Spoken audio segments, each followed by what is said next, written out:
Je tiens à exprimer ici l'enthousiasme et le soutien complet de notre groupe écologiste Solidarité et Territoires à cette proposition de loi pour une allocation universelle d'études.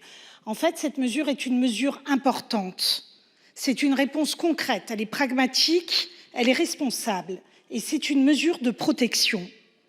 En instaurant cette allocation, nous mettons en place un filet de sécurité, mais un filet de sécurité aux mailles serrées pour nos jeunes.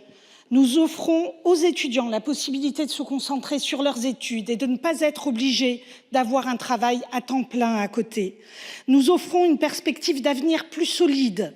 Nous leur offrons l'autonomie. Et nous nous offrons à nous, chers collègues parlementaires, une opportunité de répondre concrètement aux préoccupations croissantes des jeunes. Cette proposition de loi reconnaît que l'accès à l'éducation doit être un droit fondamental. Quelle société laisse les barrières financières limiter les opportunités éducatives?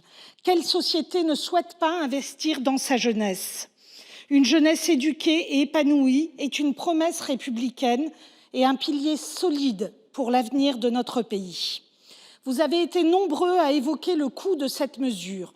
Madame la ministre, vous l'avez évalué à 24 millions d'euros.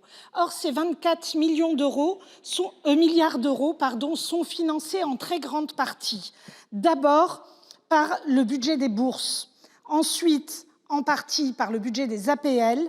Et enfin, et cela n'a jamais été dit dans aucune des interventions, par la demi-part fiscale que représente aujourd'hui, excusez-moi, peut-être par la vôtre, que représentent aujourd'hui les jeunes sur la fiche d'imposition de leurs parents. Et cette demi-part fiscale est très injuste au regard des salaires.